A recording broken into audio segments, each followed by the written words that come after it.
Porto, Portugal. If the apocalypse comes and all life is wiped out, Liverpool will be right there next to the cockroaches. They're the side that won't go away.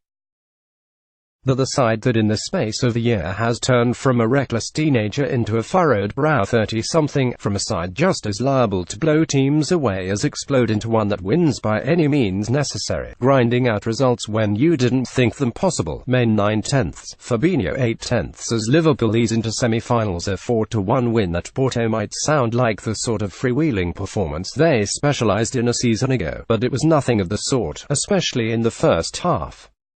Porto were aggressive and relentless in the first 30 minutes, knowing that the best chance to overturn the 2-0 deficit from the first leg was to get one back early. But Liverpool countered that by playing ugly. They took the sweet time with free kicks, goal kicks and throw-ins, causing significant consternation from the home crowd. Porto fans are, it turns out, extremely loud whistlers. They scrapped and dug in, and even though the passing was askew and they barely created a chance, they were in the game. It didn't seem to matter that they spent much of the opening 45 minutes in their own half. Everything they've done this season convinced you that they would be all right in the end.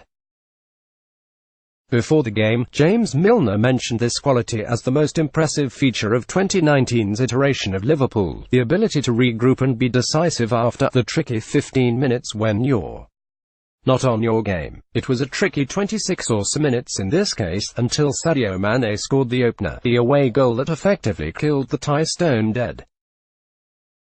For there, even if the quality of Liverpool's play didn't improve massively until the last quarter, when Porto more or less gave up, they were comfortable. We had to defend a lot in the first half an hour, Jurgen Klopp said afterward.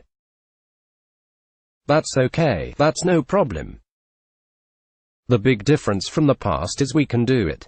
It's no problem. That's what you have to do. If we have to do it, we do it. It almost sounded as if Klopp, and by extension his team, enjoyed digging in and having to defend. How times have changed. This was the crucial part of the game. They needed an early goal tonight but didn't score it, Klopp said, and then their intensity level dropped a little bit, and we are still there. To be back in the semis is a big statement.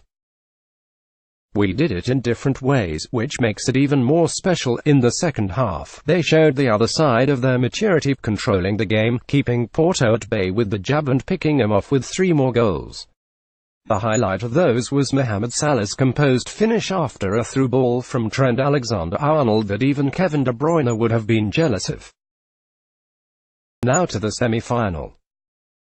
There are enough tales about Liverpool's famous nights in Europe to fill libraries, and this will be a relative footnote, but it sets up a potentially historic next chapter, in which they will face Barcelona.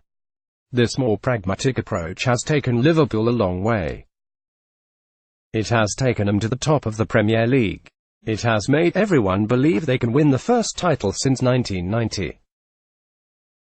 It has taken them to the Champions League semi-final. But will it take them past Barcelona? In a fairly extraordinary turn of events, you could make a decent case that Liverpool are the most reliable and solid team left in the tournament.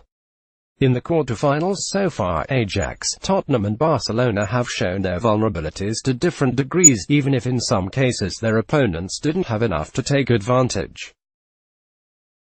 Liverpool, on the other hand, have barely looked in trouble for a second. The hairy group stage, in which they lost 3 times and progressed on goal difference, feels like a very long time ago. They have comfortably won their past 3 games, against Bayern Munich and 2 versus Porto, but doing that against Barcelona, or rather, doing that against a team with Lionel Messi, is a different challenge entirely. Thank God I don't have to think about that tonight, said Klopp, who has never faced Barcelona, when asked how he would stop Messi. I have a few more nights to think about that.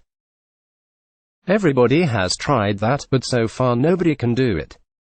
We're looking forward to it, but we have so many different jobs to do before. Maybe in Virgil van Dijk they have a defender able to neuter him. Maybe in Alisson they have a goalkeeper able to stop his shots. Maybe in Salah, Mane and Roberto Firmino they have an attack that is clicking into gear at the perfect time and enough to make him irrelevant. It could happen. Even if they stop him, they have a couple of old friends to deal with. Questions have been asked about Philippe Coutinho and Luis Suarez this season, but narrative dictates that at least one of them will have a moment or two over 180 minutes. The second leg of the semi-final will come 5 days before the last Premier League game of the season, at Anfield against Wolves, which Liverpool might need to win to become champions for the first time in 29 years.